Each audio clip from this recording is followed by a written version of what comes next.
Hey, this is Max. Welcome back to another CSR2 video. I'm here with the 911 GT2 RS Weissach package. This is a car that I mentioned on my review video not to use for Tempest challenges, but that doesn't seem to stop people because, well, this happened to be the one free car they got, and everybody's always rushing through Tempest. So I'm going to talk to you a little bit about the key tuning and setup for sprints, because this car is really not that good at sprinting, and you have to have very specific parts in order to do sprints, and you'll have performance point limits which will limit your ability to do the sprints. So whether it's Tempest 2 or Tempest 3, you're going to find that this car is going to be a struggle to use for those sprints. However, if you have the Fusions, you have all the stage 6s, and your car is, quote, fully maxed, and this is a car you absolutely want to use for Tempest, well, I'm at least going to try to help you with the sprint end of it, because I don't think you'll have a problem with the speed trap or the basic time setups. So the key with this car for sprint is not so much the tune, it is purely the parts you select for upgrade. And unfortunately, you're going to need basically fully maxed parts for these three: body, tire, and trans, to get the best sprints out of this car. Let's take a look at its sprinting results with those three stage 6s only, no other upgrades, and full fusion. You're going to use a 5.0 final drive because that's going to be what's needed to get the best 0 to 60 out of it. And you're going to keep it at 5347 for the tire because, unlike a lot of cars, putting it to 0-100 actually doesn't help. It seems to only hurt the car.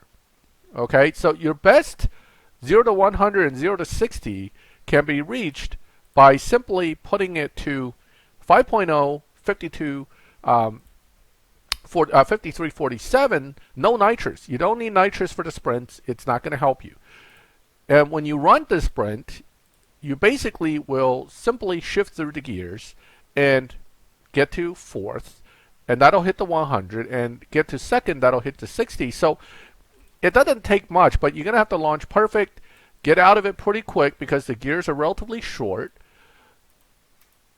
and that's it. So there's your 0 to 100 right there. Now, you actually want to get to fourth without skipping all the gears. You do want to use the gears a little bit, and that'll get you possibly your best runs. Now, that gave me a 1.393, 2.278. You can get a little faster than this by adding some selected parts from the other parts. Nitrous is not really that helpful though. So let's say the reason I put it to here for this sprint is because the lowest performance point limit on T5 Tempest 3 is 685. This will let you use a 683 point setup for sprint. That'll beat every sprint for 0 to 100 in Tempest 3 Tier 5. So this is basically the sprint you need. However, the 0 to 100, while it's beatable this way, the 0 to 60, as you saw, was like a 1.3 something.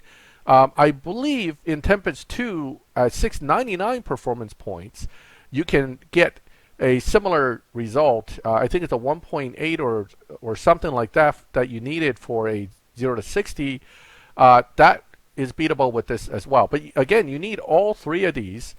And you need the stage 6s because without the stage 6s, even if I add in, for example, a stage something like this of each of these, and even if I throw in, say, 2 stages of nitrous so I can use it, you'll see that the 0 to 60 actually isn't that much improved.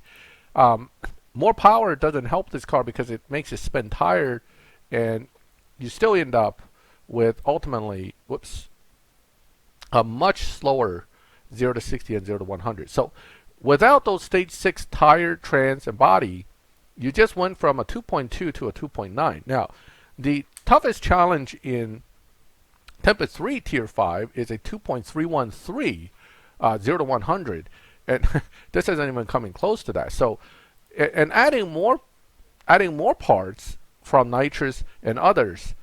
Let's put this car to full stage 5, full fusion, and I'll show you the result there with regard to the sprints. Once again, doesn't help you that much. I mean, yes, you have a lot more power. Theoretically, you should be a lot quicker. But let's take a look at that 0 to 60, 0 to 100 again. Keeping the same tune, because this is the optimal tune for it, it drops to about a 2.559. Now, 2.559 will not meet at least 3 of the challenges in Tempest 3 Tier 5, even at higher performance points.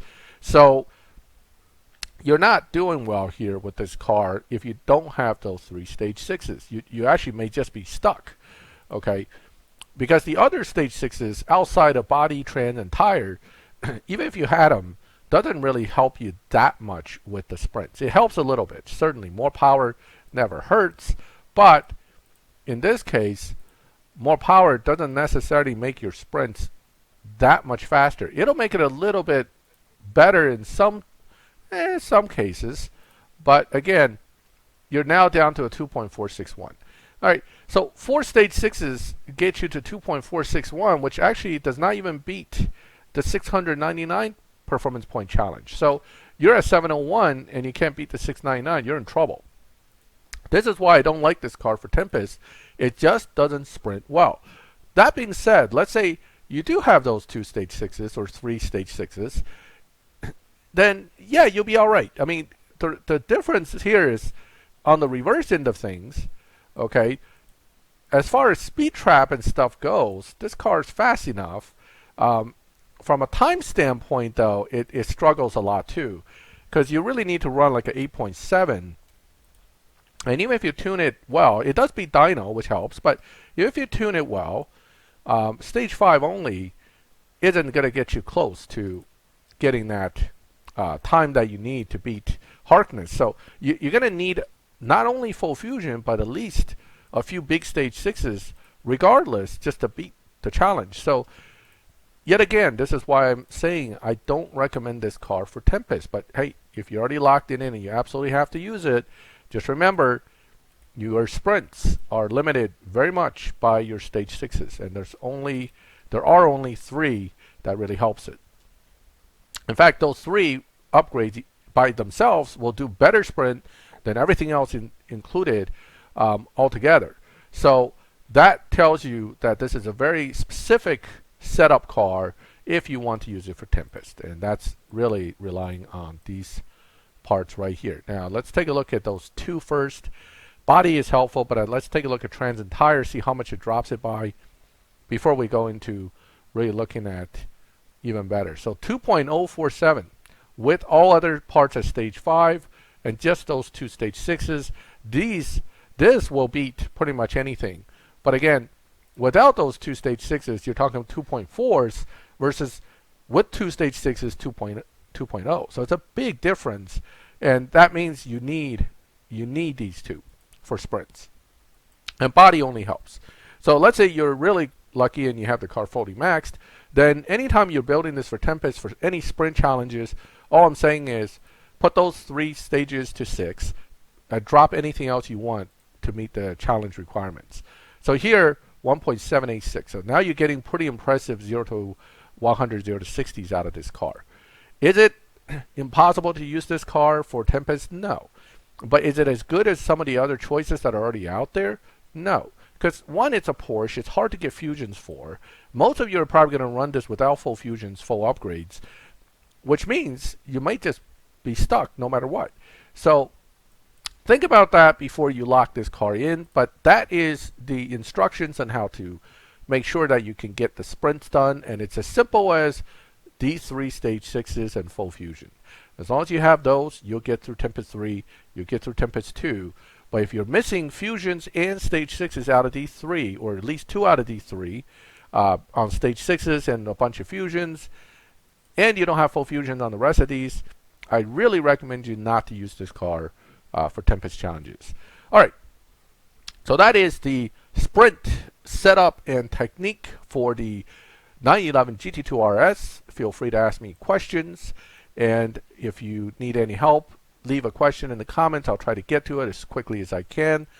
If you like the video, leave a like. If you like my channel and like to get information like this, because this is basically what I do for videos, is give out info, then subscribe so you can get information. and notifications when I put up new videos. As always, thank you for watching my videos. I'll catch you next time.